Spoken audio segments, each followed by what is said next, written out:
I was Aragorn, but for a long time, I did not know that name.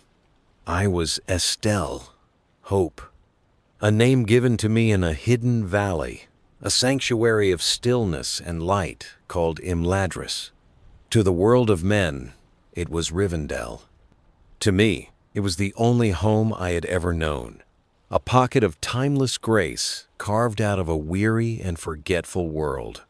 My earliest memories are like dreams, half forgotten upon waking, impressions of light and sound. The scent of pine after rain and the ceaseless, soothing murmur of the Bruinen River were the cradle of my consciousness.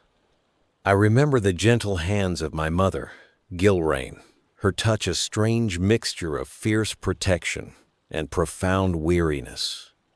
I recall the deep, abiding sadness in her eyes, a sorrow I could not comprehend but felt as a child feels a chill in the air, a premonition of a winter they have never seen.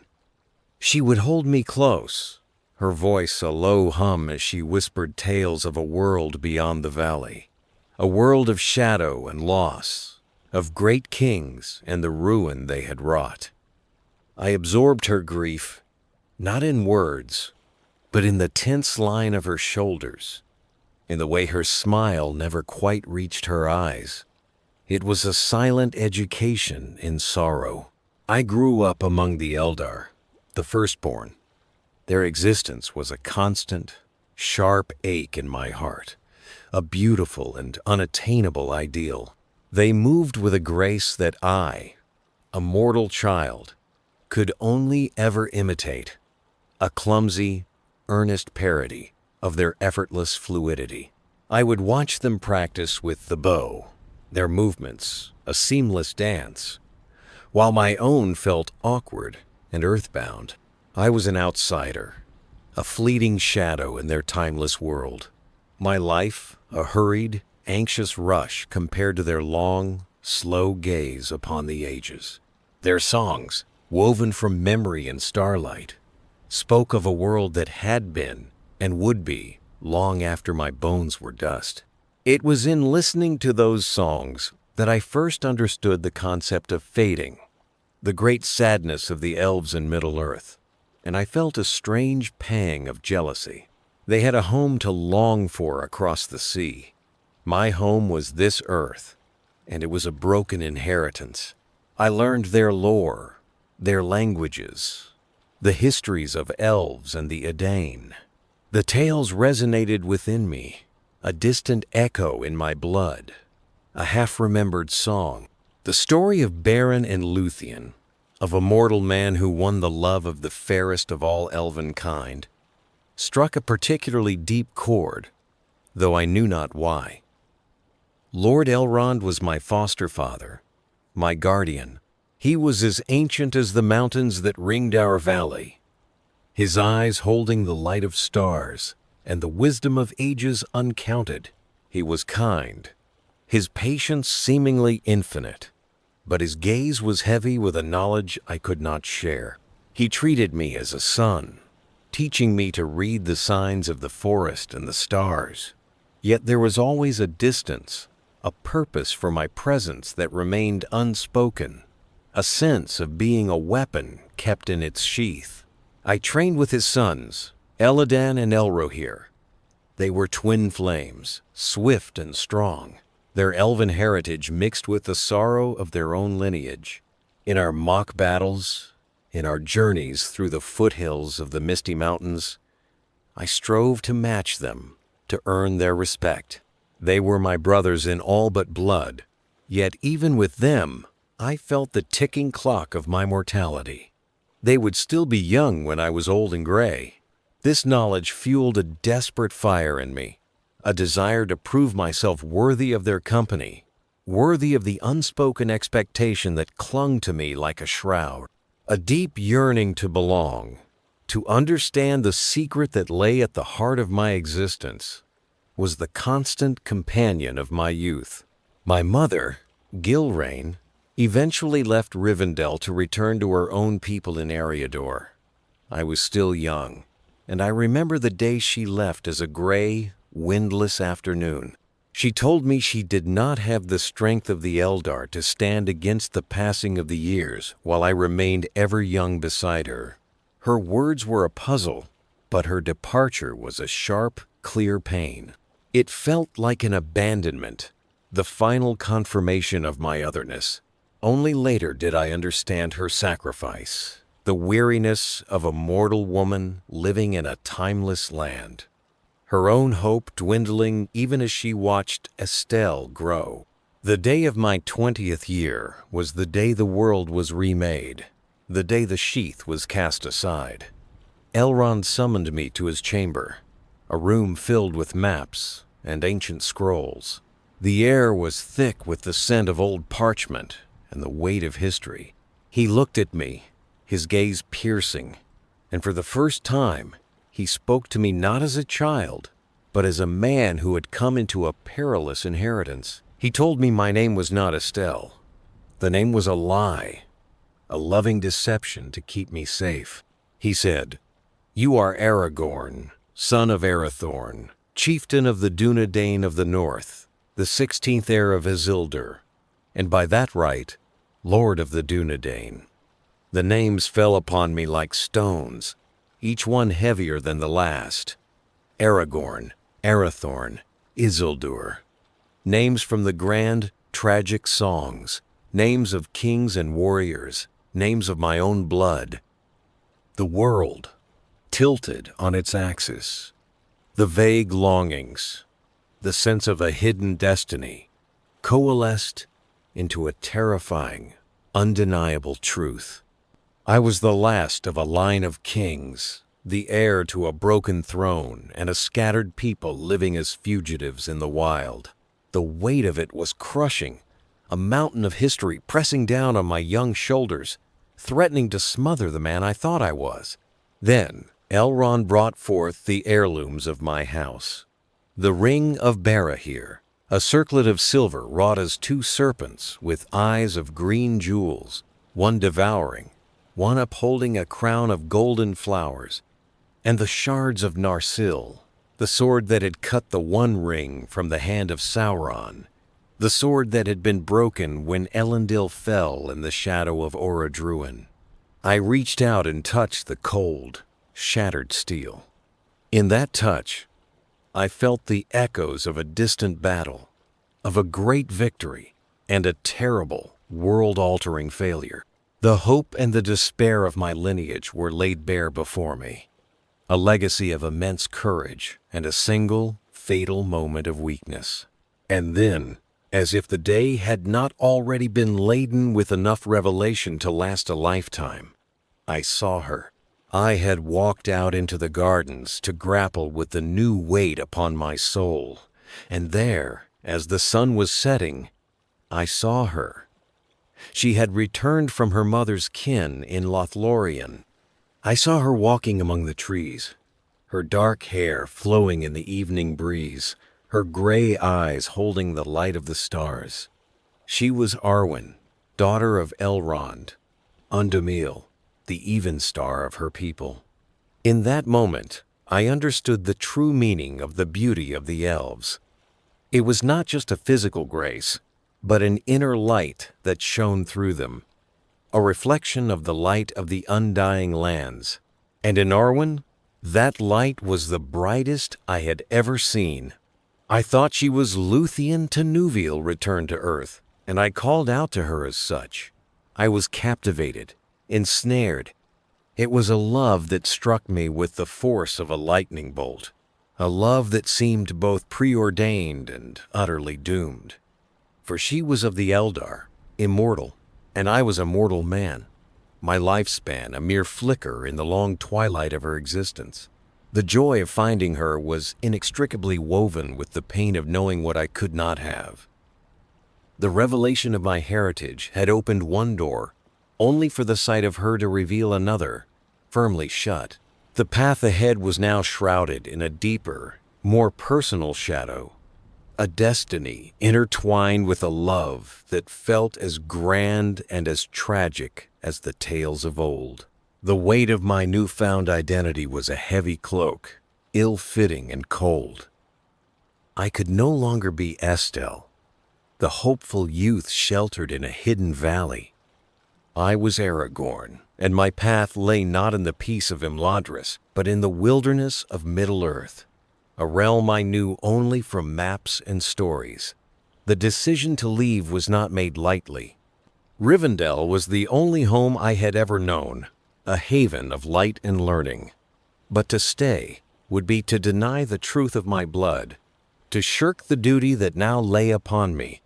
I was a king without a throne, a chieftain without a people to command. I had to find them. I had to find myself.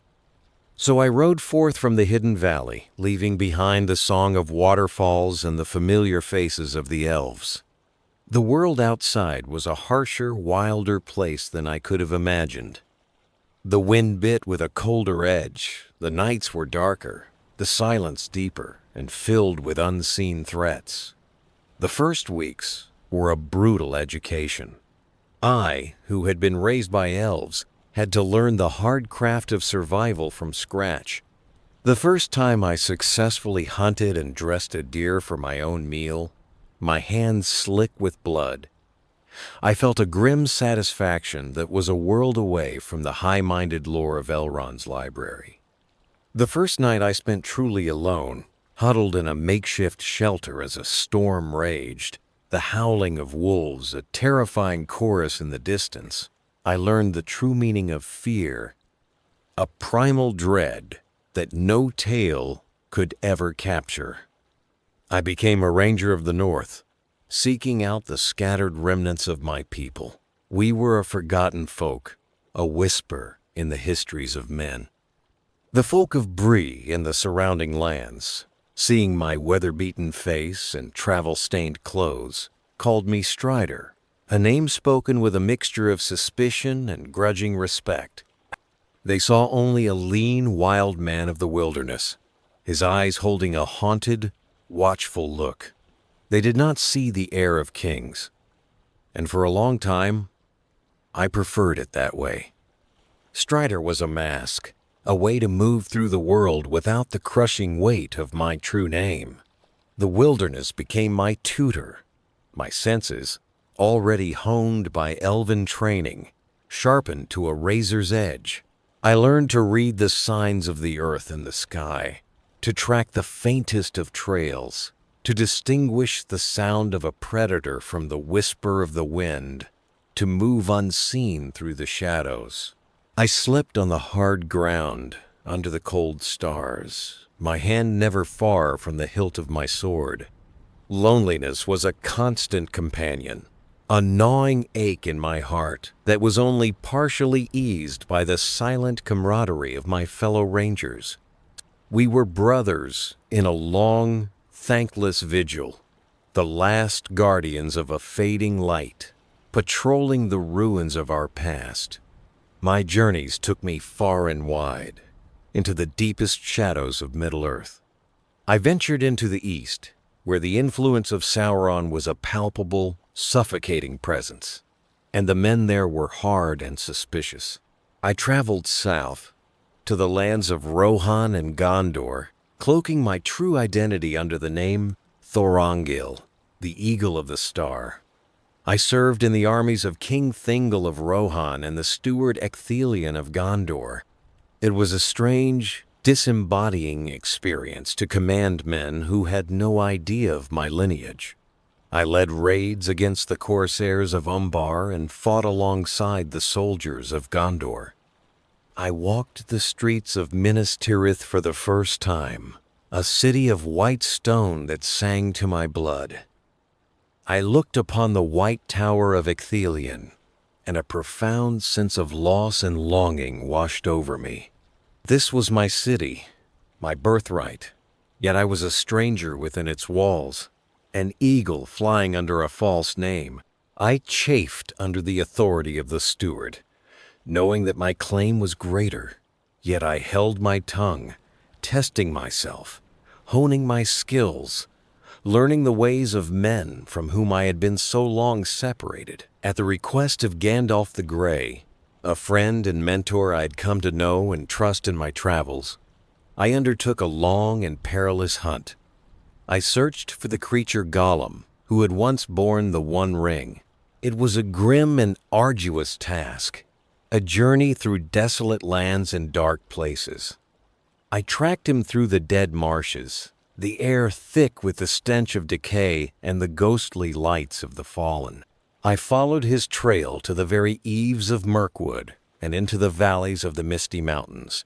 The hunt was a lesson in patience and grim determination, a descent into the depths of a creature's misery and the long shadow of the ring's evil.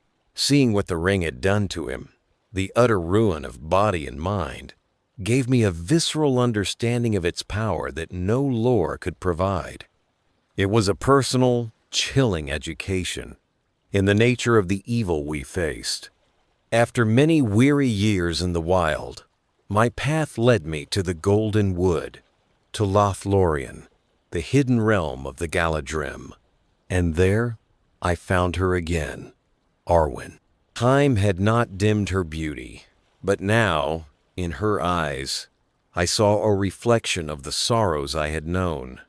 The world had changed since our last meeting, and so had we.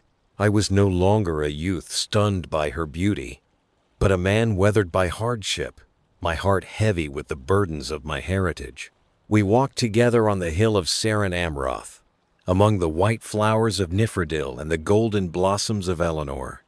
The air was still, and the light was that of a timeless afternoon. And there, under the eaves of the ancient wood, we plighted our troth. It was a moment of bittersweet joy, a brief, perfect island of peace in a sea of uncertainty. She, Arwen Undumiel, chose to forsake her immortality, to bind her fate to mine, to embrace the gift of men. And I, in return, offered her my love, my life, and the hope of a renewed kingdom. But the choice was a heavy one. Lord Elrond, her father, had decreed that we would not marry until I was king of both Gondor and Arnor, a task that seemed impossibly vast. Her hand was the prize for a victory that was far from certain. Our love, now a beacon of hope, was also a heavy burden, another reason to fear failure. The loneliness of the wild was now tinged with a new, sharper ache, the longing for her, a future that was both promised and perilously fragile. The years that followed were a blur of ceaseless vigilance. The shadow was lengthening. The power in Mordor was growing, and the whispers of its influence spread like a creeping sickness across the land. My life as Strider became a constant dance with the darkness, a tireless effort to keep the borders of the Shire and the lands of the Dúnedain free from the encroaching evil. I became a grim figure of the night, a protector whose name the protected did not even know. It was in the quiet town of Bree, in the common room of the Prancing Pony, that destiny finally found me. I sat in the shadows, as was my custom, when 4 hobbits entered, their faces a mixture of fear and bewilderment that was out of place in that common setting. One of them, a young hobbit named Frodo Baggins, bore a burden of immense weight, a secret that drew the darkness to him like a moth to a flame. I had been waiting for them, warned by a cryptic and long-delayed letter from Gandalf. Their initial suspicion was understandable. To them, I was just another rough-looking man of the wild, my intentions unclear. But in the eyes of Frodo, I saw a courage that belied his small stature, a resilience that reminded me of the tough, hardy folk of my own ancestry. I knew then that my path was now entwined with his. The responsibility of guiding them to the safety of Rivendell fell upon my shoulders. The journey was fraught with peril. We were hunted by the Nazgul, the ringwraiths, their chilling cries echoing in the night, a sound that froze the blood and filled the heart with despair. At Weathertop, the ancient watchtower of Amon Sul, We faced them, and I saw the true terror of their power. The wound Frodo received from a Morgul blade was a chilling reminder of the evil we faced, a poison that threatened to consume him, body and soul. We reached Rivendell, a desperate flight from the darkness, with Frodo fading fast. There, in the last homely house, he was healed by the skill of Lord Elrond. And there, the fate of the ring was debated. The Council of Elrond brought together elves, dwarves, and men, a gathering of the free peoples of Middle-Earth, a council the likes of which had not been seen for an age. The decision was made. The ring could not be used. Its evil was absolute. It had to be destroyed. And Frodo, in an act of incredible bravery that shamed the proud and the mighty, volunteered to take it to the fires of Mount Doom. A fellowship was formed, a small company to protect the ring-bearer on his perilous journey. And I, Aragorn, son of Arathorn, was to be one of them. In that moment, as I stood before the council, the weight of my lineage settled upon me not as a burden, but as a mantle of duty. Elrond had the shards of Narsil reforged by the master smiths of Imladris. The blade that was broken was made whole again, and I named it Andúril, the flame of the West. To hold it in my hand was to feel the strength of my ancestors, a power that had lain dormant for too long. The balance of it was perfect, an extension of my own will. But as I looked at the light that seemed to shine from within the steel, I also felt a tremor of fear of not being worthy to wield it, of failing where Elendil and Isildur had failed before me. We set out from Rivendell, 9 companions against the might of Mordor. The journey was a tapestry of hope and despair. We crossed the snow-swept passes of the misty mountains, the cold biting at our bones, and were turned back by the malice of Caradhras. And then we descended into the darkness of Moria, the ancient kingdom of the dwarves. There, in the deep places of the earth, in the vast, echoing silence of the long-dead halls, we faced a terror of the ancient world, a Balrog of Morgoth, a creature of shadow and flame. And there we lost Gandalf. He fell into the abyss, his light extinguished, and the light of our fellowship went with him. The burden of leadership fell upon me. The grief was a raw, open wound, but there was no time for mourning. I felt utterly inadequate, a pale shadow of the wizard who had been our guide. The self-doubt was a crushing weight. How could I, Strider, lead this company where Gandalf had failed? I led the survivors out of the darkness and into the golden light of Lothlorien. The respite was brief, a chance to catch our breath before plunging back into the dangers that lay ahead. In the quiet gardens of the Golden Wood, the weight of my new leadership truly settled upon me. The Lady Galadriel tested my resolve, her gaze piercing my very soul. And I knew that the temptation of the ring would be a constant, subtle whisper, a test of my will. I saw what it had done to Boromir, the proud son of Gondor, and I knew that I too was vulnerable. The blood of Númenor ran in my veins, a heritage of both greatness and frailty. At Amon Hen, on the banks of the great river Anduin, the fellowship was broken. Boromir, in a moment of weakness and desperation, tried to take the ring from Frodo. He fell, pierced by orc arrows, and died in my arms, a valiant man who had found redemption in his final moments. His confession, a torrent of grief and regret. His death was a heavy blow, a stark reminder of the cost of our quest and the fragility of even the strongest of men. I made a difficult choice, one that went against every instinct to protect the ring-bearer. I let Frodo go on alone, with his loyal companion Samwise Gamgee. The ring was too great a peril to bring near the hearts of men, too great a temptation for even the heir of Isildur. My path now lay in a different direction. With Legolas and Gimli, a friendship forged in the fires of shared loss, I would hunt the orcs who had captured Merry and Pippin. The quest to destroy the ring was Frodo's. My duty was to protect the others, to keep the hope of our cause alive in the West.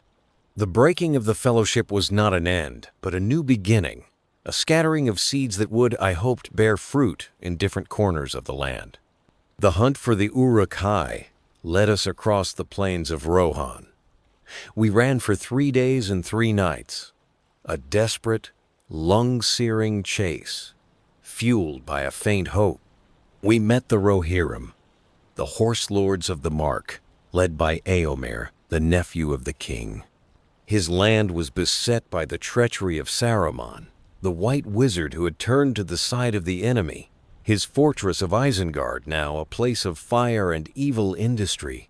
Our path led us to the Golden Hall of Meduseld, where King Theoden sat, his mind poisoned by the whispers of his counselor, Grima Wormtongue, his will sapped, his kingdom crumbling around him.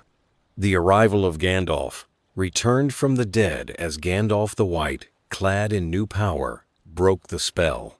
With renewed vigor, the king of Rohan was roused from his stupor and rode forth to war. We made our stand at the Hornburg, in the deep valley of Helm's Deep. It was a desperate defense against a vast army of Uruk-hai, bred by Saruman for a single purpose: destruction. The rain lashed down. The night was filled with the clang of steel, the roar of the Uruks, and the cries of the dying. For the first time, I felt the true weight of command, the lives of men resting on my decisions, my words. The battle was a brutal, bloody affair, a seemingly hopeless struggle against overwhelming odds. But as the dawn broke, a pale light on the 5th day, Gandalf returned, and with him the riders of Éomer.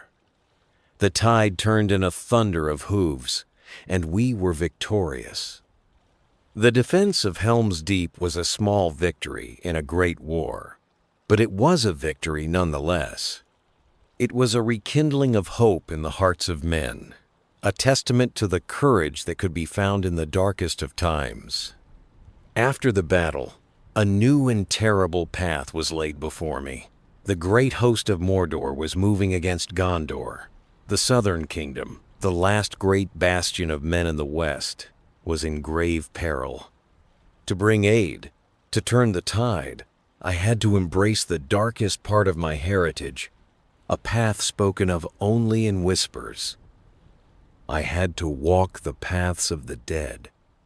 It was a path no living man had ever taken and returned.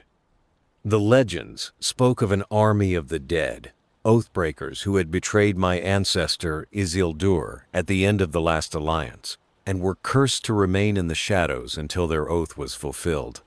With Legolas and Gimli at my side, their loyalty a bulwark against my fear, and the gray company of my own people, the Dunedain of the North, who had come to join me, I entered the darkness under the mountain Dwymerberg. The air grew cold, and a silence fell that was deeper than any I had ever known, a silence that seemed to drink all sound. Whispers swirled around us, the ghostly voices of the damned, a tide of despair that threatened to drown the spirit. Fear was a tangible thing, a cold hand clutching at my heart. The journey was a trial of will, a confrontation with the ghosts of the past. The weight of their endless, hopeless waiting threatened to overwhelm me. It was not a physical battle, but a mental one, a struggle against the very essence of hopelessness. But I held Andúril aloft, its elven light, a small beacon in the oppressive gloom, and I called upon the dead. I, the heir of Isildur, had come to claim their allegiance. I was their lord, and I commanded them to follow. We emerged from the darkness and came to the shores of the Anduin, where the black ships of the corsairs of Umbar were sailing up the river to assault Minas Tirith.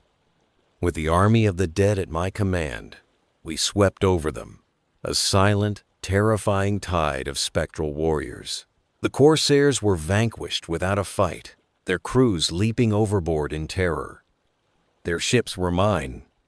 We sailed up the river to the Pelennor fields, where the battle for Minas Tirith raged. The city was on the verge of collapse. The forces of Mordor were a vast, black sea, and the defenders of Gondor were a small, dwindling island of defiance. Our arrival was a moment of utter astonishment and then dawning hope. The black sails of the corsairs were a symbol of dread, but when I unfurled the standard that Arwen had made for me, the standard of the kings of Gondor, a white tree and 7 stars upon a black field, a great cry went up from the city, a sound of disbelief and renewed courage. The battle turned in an instant. The dead swept through the ranks of the orcs and Haradrim, a force no mortal weapon could withstand. The Witch King of Angmar, the Lord of the Nazgul, was slain by the brave deeds of Éowyn of Rohan and Meriadoc the Hobbit. We fought until the sun set, until the fields were cleared of the enemy. It was a great victory, but it had come at a terrible cost. The city was saved, but the war was far from over. For the people of Gondor, it was the first true glimpse of the king's return, a promise fulfilled on a field of battle.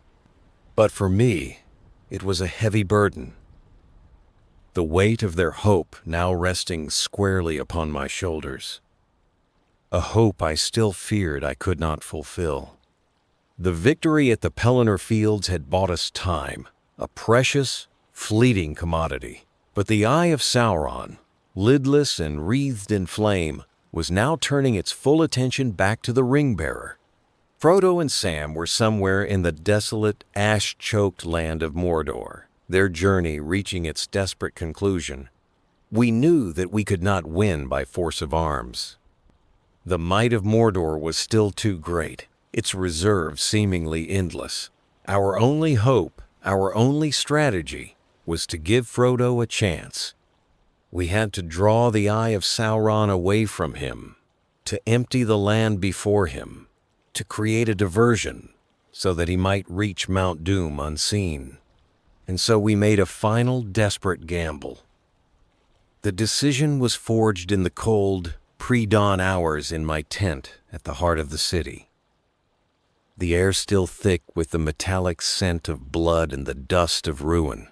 Gandalf was there, his face a mask of grim resolve, along with Éomer, Prince Imrahil of Dol Amroth, and Elrond's sons, Elladan and Elrohir.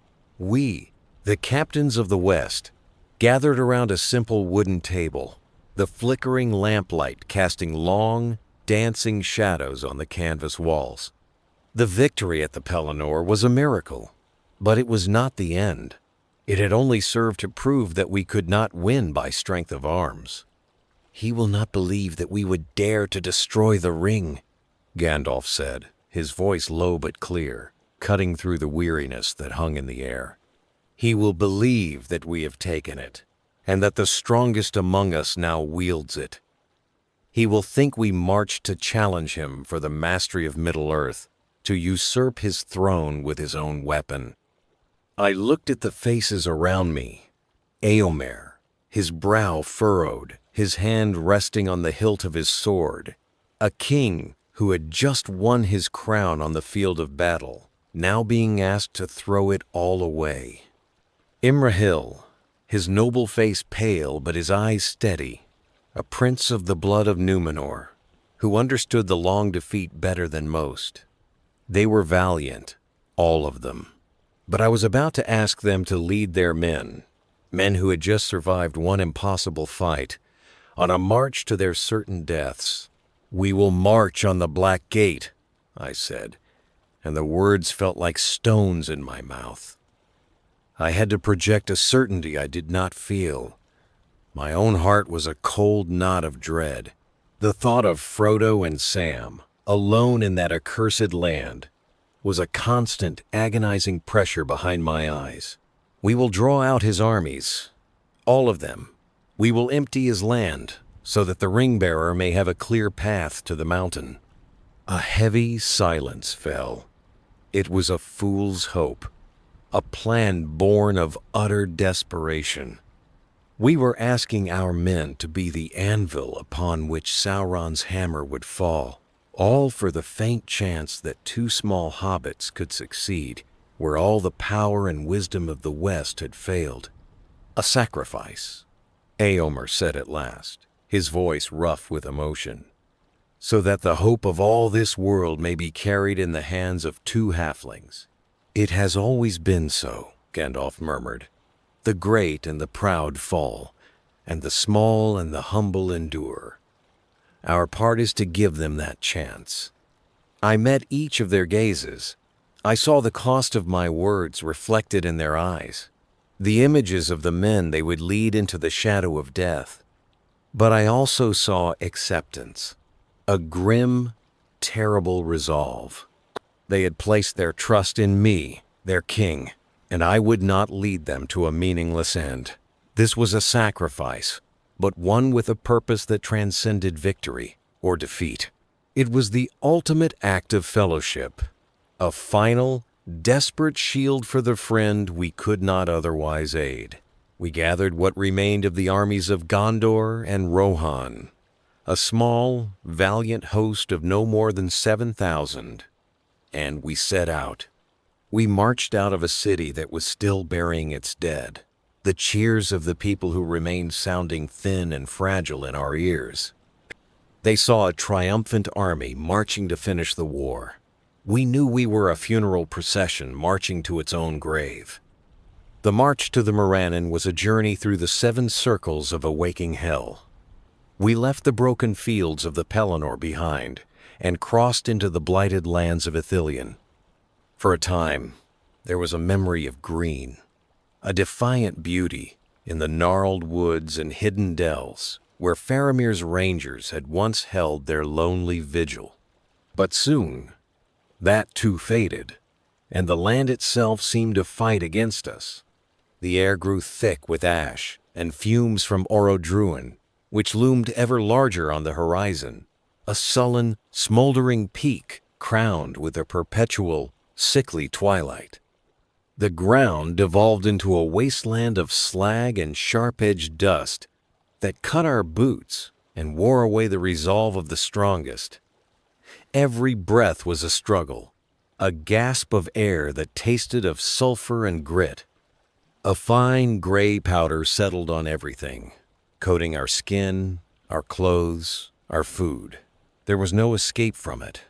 The sun was a pale, leprous disk in the sky, offering no warmth, only a dim, oppressive light. The closer we came to Mordor, the heavier the sense of dread became.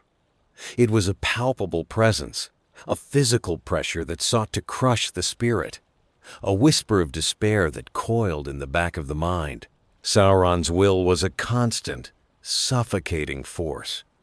It preyed on our deepest fears. In the long, sleepless nights, it whispered to me of my failures. It showed me the image of Arwen, her light fading, her choice for mortality a foolish bargain for a man destined to fail. It reminded me of Isildur, of the weakness of my own blood, taunting me that I, too, would falter at the final test. I had to actively fight this mental assault, moment by moment, using my love for her, my faith in Frodo, as a shield. I would walk among the men, my face a mask of stone, offering a quiet word, sharing a sip from my water skin, my own resolute expression a dam against the tide of their fear. I saw the hope draining from their eyes with every league we marched, and I knew that my own strength was all that kept them moving forward. We stood at last before the Morannon, the Black Gate of Mordor. It was a grim fortress of iron and stone, built into the teeth of the Ethelduith and the Ered Lithui, a place of utter despair. Our small army was a tiny island of weary flesh and tarnished steel in a vast, empty plain of ash.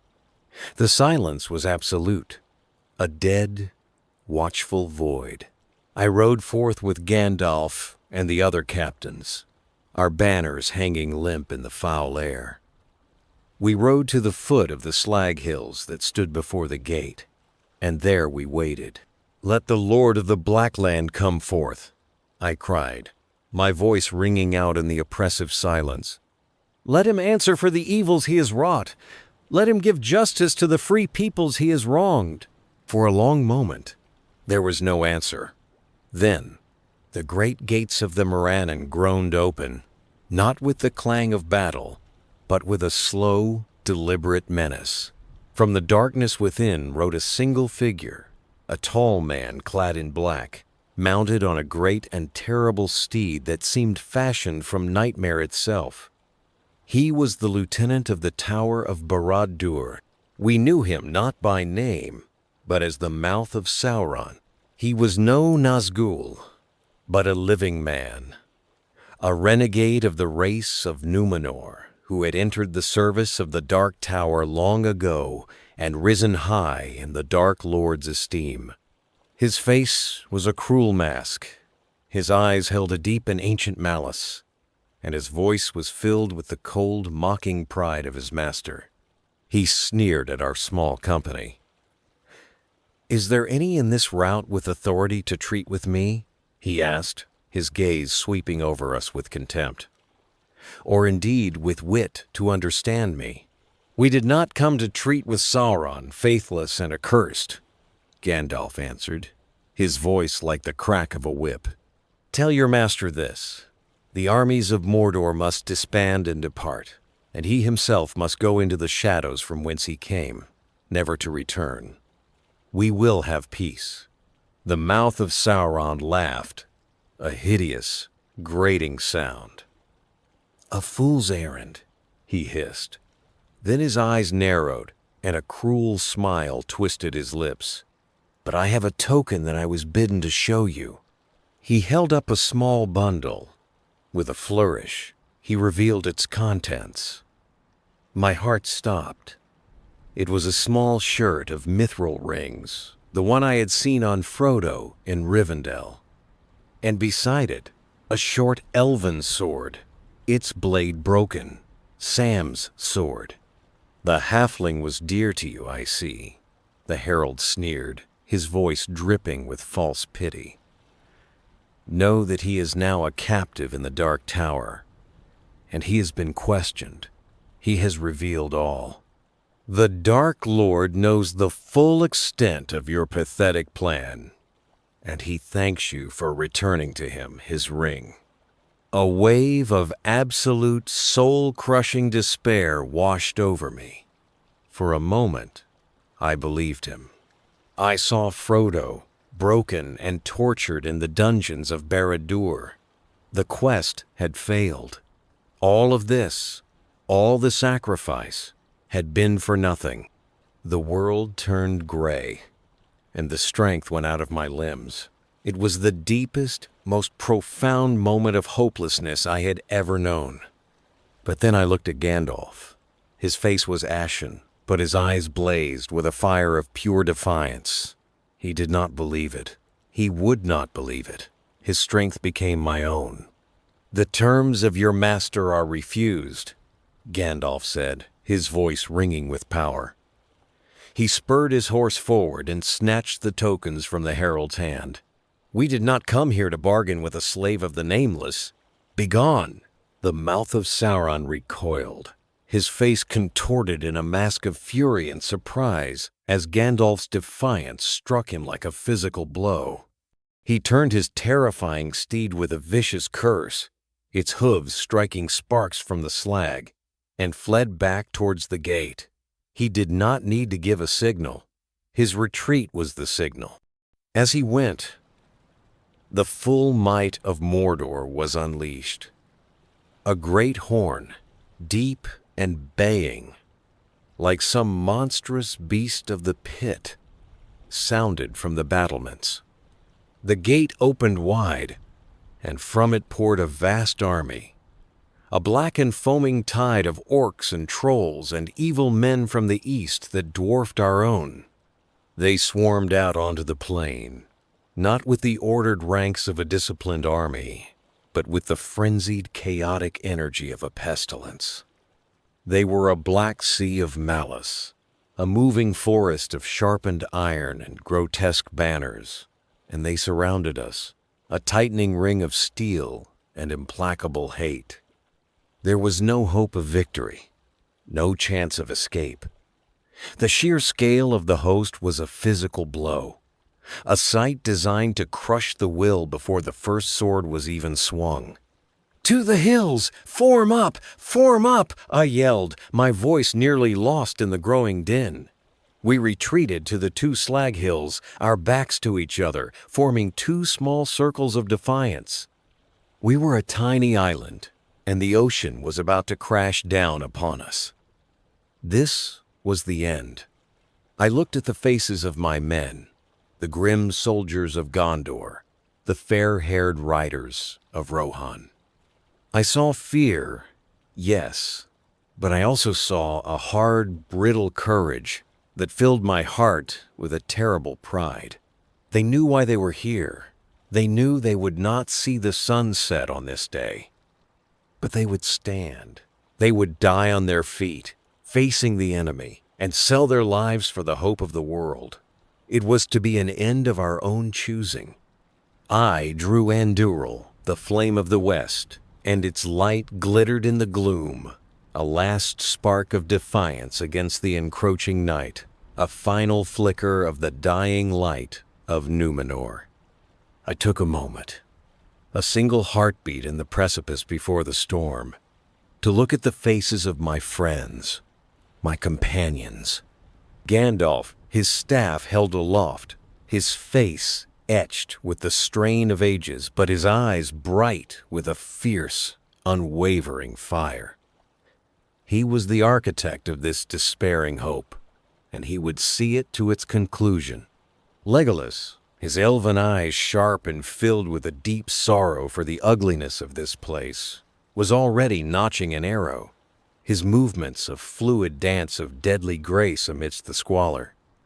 Gimli, his hand tight on the haft of his axe, his feet planted firmly on the slag as if he were part of the very bones of the earth. His face, a mask of grim determination. He would not yield a single inch.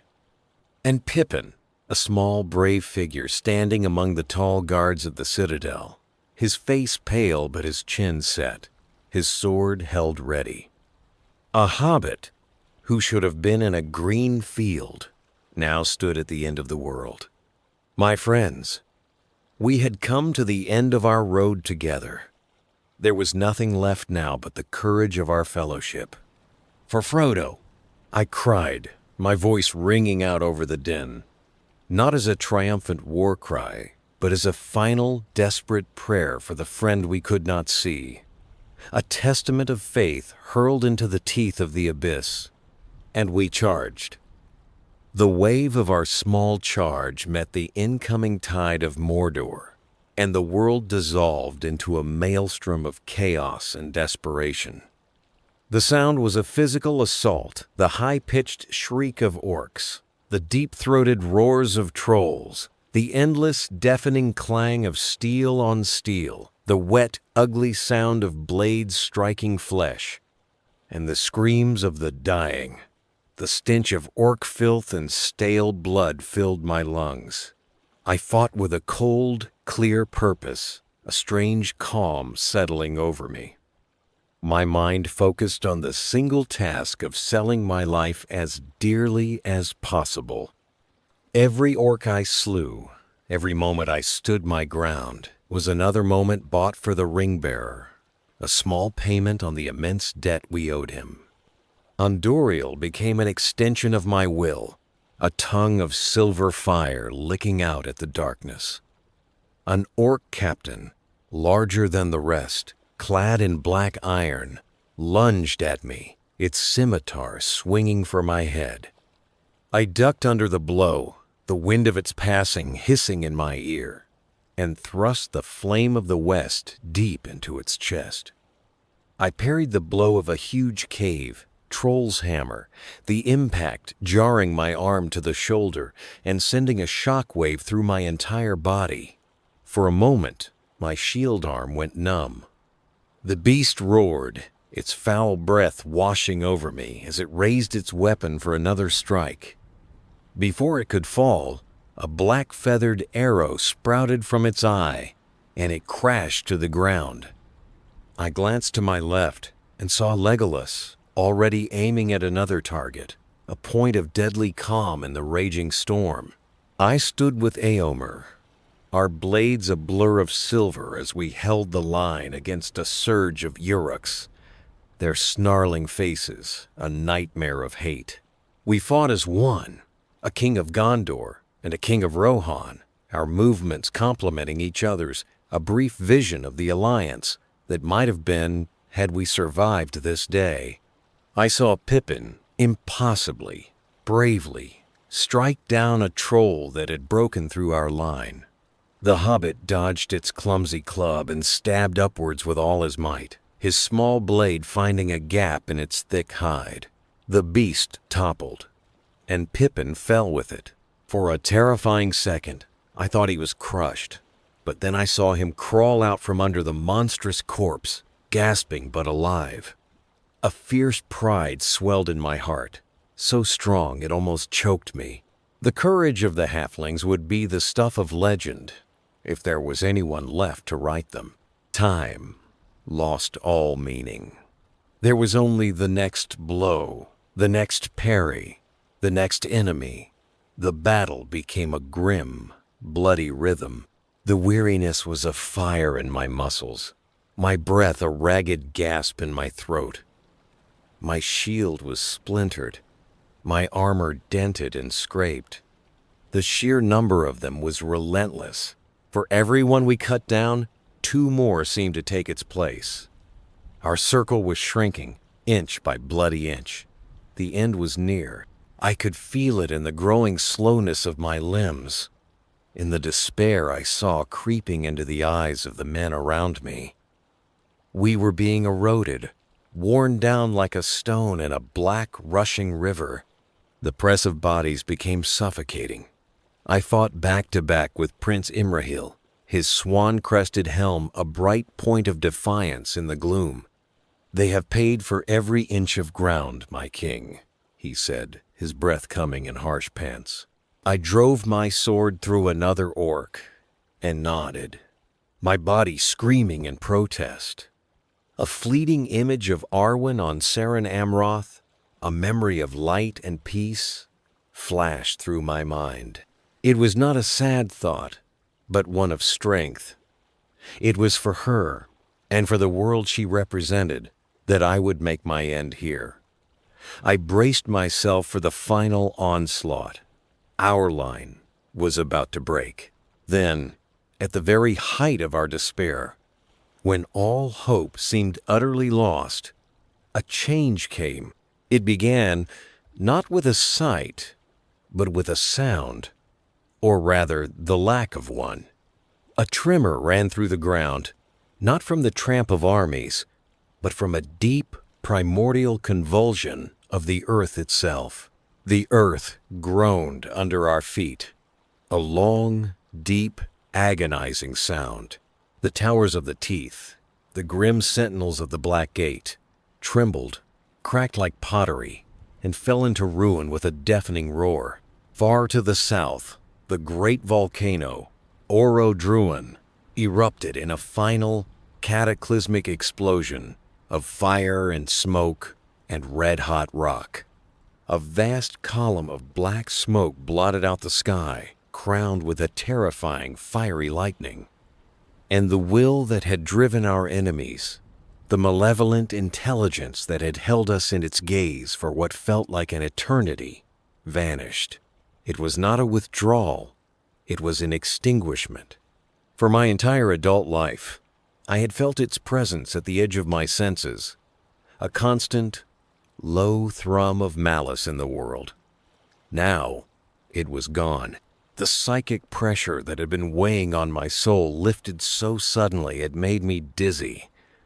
The deafening noise in the back of my mind went silent. The ring was destroyed. Frodo had succeeded. The words echoed in my mind, a silent, thunderous revelation. The armies of Mordor faltered. Their guiding will, the source of their courage and their hate, was gone. The orcs stopped in their tracks, their weapons falling from their hands. They looked around wildly, their beady eyes filled with a new and unfamiliar terror. The trolls moaned and began to stumble about, witless and lost. The Easterlings stared at the erupting mountain, their faces masks of shock and fear. The entire black host, which a moment before had been a single, hateful organism, dissolved into a panicked, leaderless mob. They turned on each other, or simply threw down their weapons and fled into the shadows, wailing in terror. The battle was over. We had won. We had survived. The sense of relief was so profound, so absolute and overwhelming, that it was a physical blow. The strength drained from my body, my knees buckled, and I fell to the slag-strewn ground. Andúril slipped from my numb fingers. I knelt there, amidst the ruin and the dead, and I wept. Not silent, kingly tears, but deep, racking sobs of a man pushed beyond every limit of endurance. I wept for the friends we had lost, for the terrible cost of this victory. I wept in overwhelming gratitude for 2 small hobbits who had walked into hell for the sake of the world. And I wept with a joy so fierce and pure it was almost painful. We stood in the ruin of Sauron's gate, the few of us who were left, weary, wounded, but alive, under a sky that was slowly, miraculously, clearing of shadow. The long war was over. The fourth age of the world had begun.